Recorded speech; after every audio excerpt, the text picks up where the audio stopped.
چے بے پرواہ گزشتن از نوائے صبح گاہ من. چے کہتے ہیں کیا، کیسا، چے کیسا، بے پرواہ، کیسا بے پرواہ، کیسا جو اعتنا نہ بخشے، بے اعتنائی جو کرے نا، بے پرواہ. گزشتن، گزشتند، گزشتن اصل میں مصدر ہے، گزشتن اس کا مطلب ہوتا ہے گزرنا، اور نون کاٹ دیں آخری تو کیا بچے گا، گزشت، گزرا، اور پھر اند کے ساتھ جوڑ دیں تو وہ سب گزر گئے، وہ سب، اند جمع میں، گزشتن وہ سب گزر گئے. چے بے پرواہ گزشتن، کیسے بے پرواہی سے گزر گئے.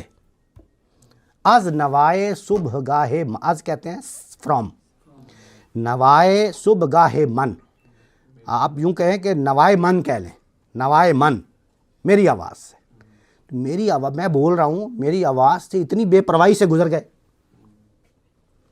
تو نوائے صبح گاہ من، اب اس کی ایک ایڈجیکٹو اس میں شامل کر دی، یعنی ایسی آواز جو صبح گاہ ہو، جو تازگی لائے، جو ایسا پیغام لا رہی ہے. اب یہ اپنی آواز کے لیے، نوا کے لیے انہوں نے اس میں صفت جو ہے وہ شامل کر دی. یہ واضح ہوئی بات.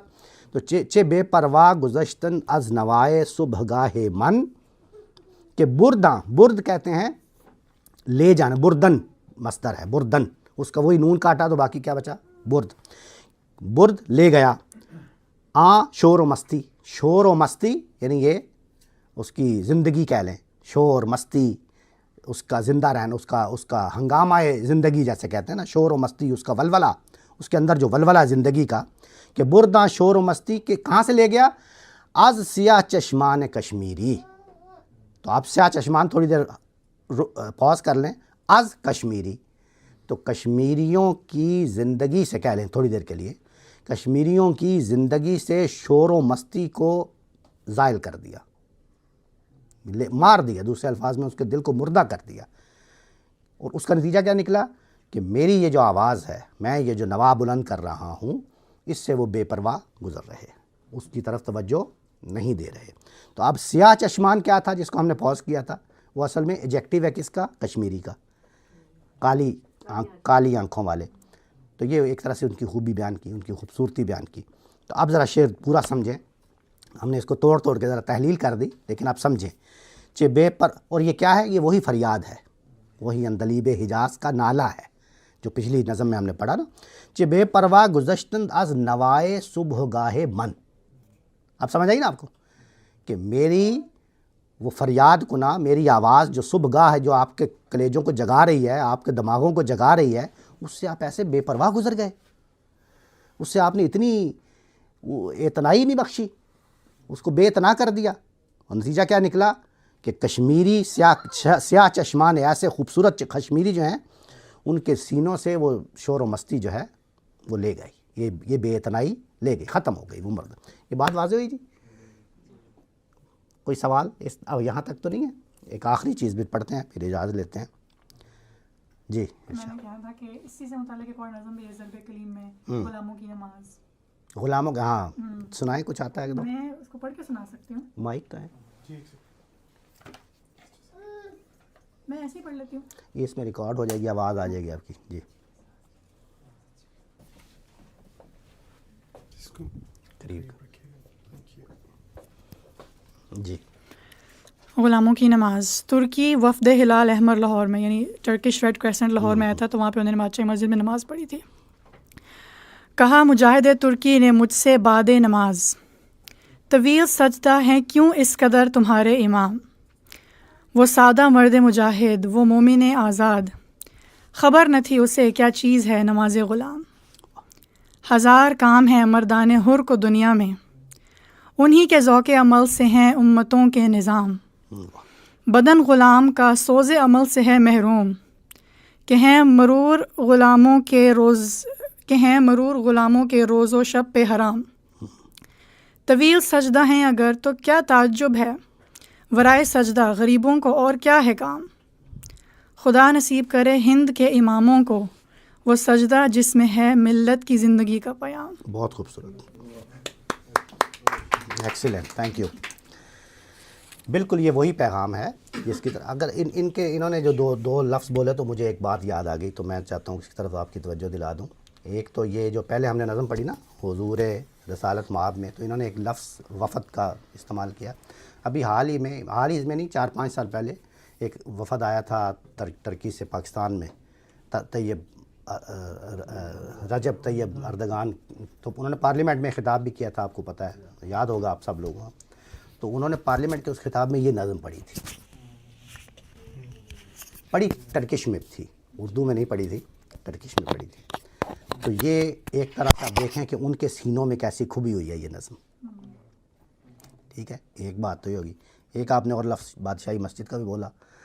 انفیکٹ یہ والی اس کے بارے میں آپ نے بتایا ہے، میں نے نہیں بتایا، آپ بتا دیں. 1911 6 اکتوبر 1911 میں علامہ اقبال نے نظم پڑھی تھی بادشاہی مسجد. ایگزیکٹلی، یہ والی حضور صاحب کے. تو یہ انہوں نے خود پڑھ کے سنائی تھی بادشاہی اور مسجد. لائک مطلب جس بک میں نے پڑھا اس کے اندر ان کی پکچر بھی ہے، اور واحد پکچر جس میں علامہ اقبال نظم پڑھتے ہیں. صحیح. اور وہ ایکچولی ایک گیدرنگ تھی جس میں فنڈ ریز کر رہے تھے وہ ٹرکش سولجرس کے لیے کہ ان کی امداد کی جائے. اور کہتے ہیں کہ اس نظم میں اس کو سنتے وقت ساری آڈینس رو رہی تھی اور خود بھی رو رہے تھے، علامہ صاحب بھی اور آڈینس. تھینک یو سو مچ. بس یہی بات میں مس کر گیا تھا، اچھا کیا آپ نے بتا دی، جزاک اللہ. آگے بڑھیں جی. اسی تھیم پر، اسی مضمون پر ایک اور قطعہ ہے یہ آپ کے سامنے. یہ ارمغان اجاز سے ہے.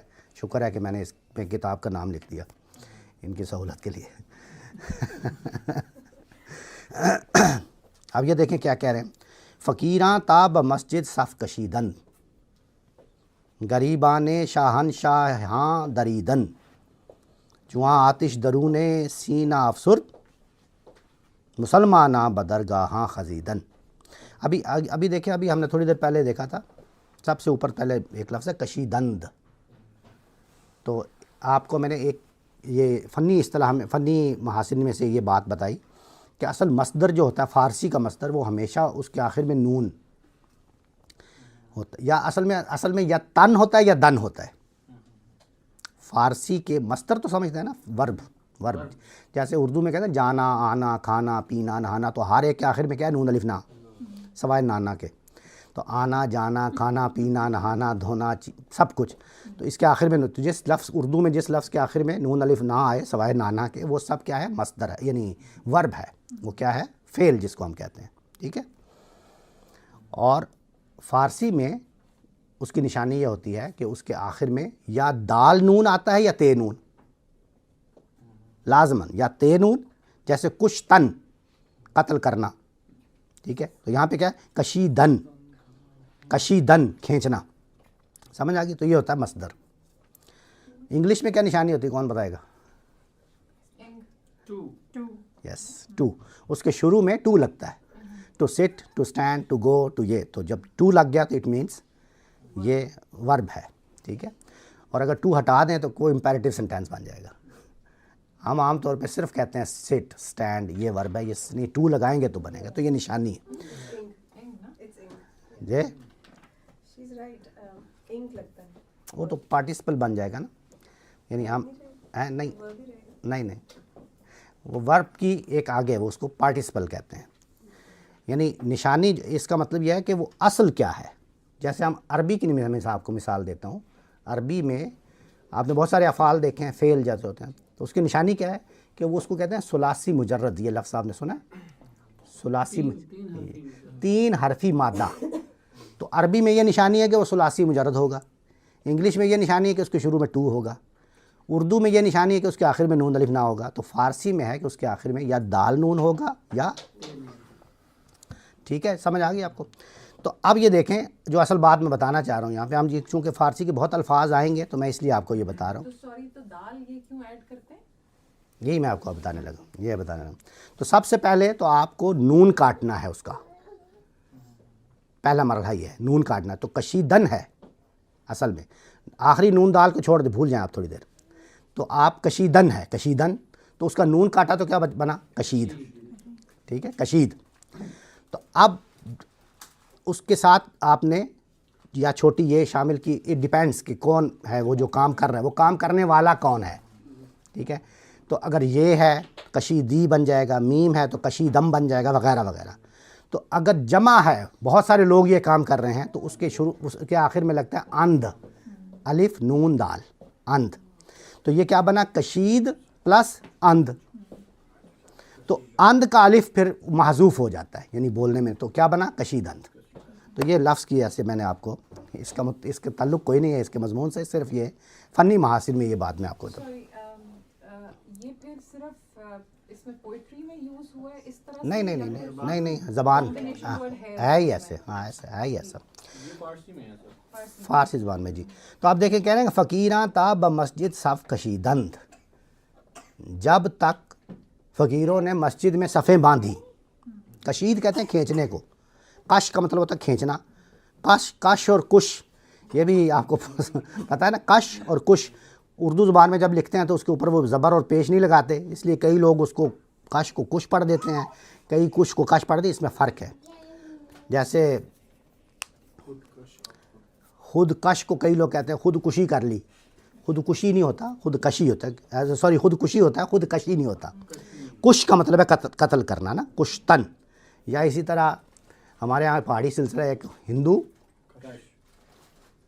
اصل میں ہندو کش ہے، تو ہندو کش لگانا جو ہے نا، کش یہ سگریٹ کا کش وہ کش ہے، کش نہیں ہے، وہ کش ہے، کیونکہ اس میں کھینچتے ایسا سوٹا لگاتے کھینچتے ہیں، یعنی سمجھ گئے آپ؟ رسا کشی، کشی نہیں ہے، کشی، رسا کشی. تو کش یہ دیکھیں، تو کش کا مطلب ہے کہ مارنا، قتل کرنا. تو سمجھ گئے آپ؟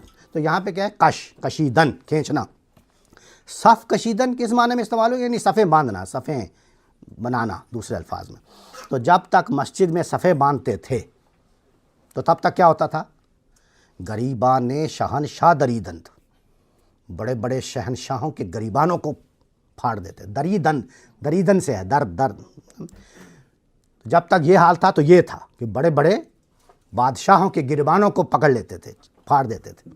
پھر اس کے بعد کیا ہوا؟ چواں آتش درون سینہ افسرد. جب، چون کا مطلب ہے جب، ان کے درون سینہ، سینے کے اندر لگی ہوئی آگ، آتش درون سینہ ٹھنڈی ہو گئی. جب وہ ٹھنڈی ہو گئی تو پھر کیا نتیجہ نکلا؟ مسلمانہ بدرگاہاں خزیدن، پھر وہ کھنچے چلے جاتے ہیں، گھستے چلے جاتے ہیں خانقاہوں میں. تو جو ہم نے اوپر بات کی تھی خانقاہوں سے کہ نکل کر خانقاہوں سے ادا کر رسم شبی، یہ اصل میں وہ مضمون ہے.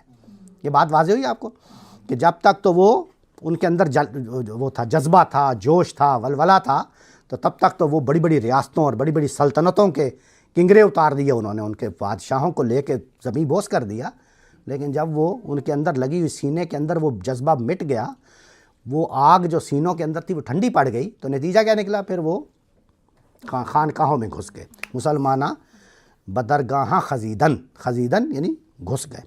واضح جی؟ درگاہ نا، نہیں ہے ہی وہ درگاہ، اور درگاہ کی جمع درگاہ، اور با اس کے ساتھ لگی کہ اس کے ساتھ بدرگاہ. جی جس طرح بمسجد تھا تو بدرگاہ. بالکل بالکل.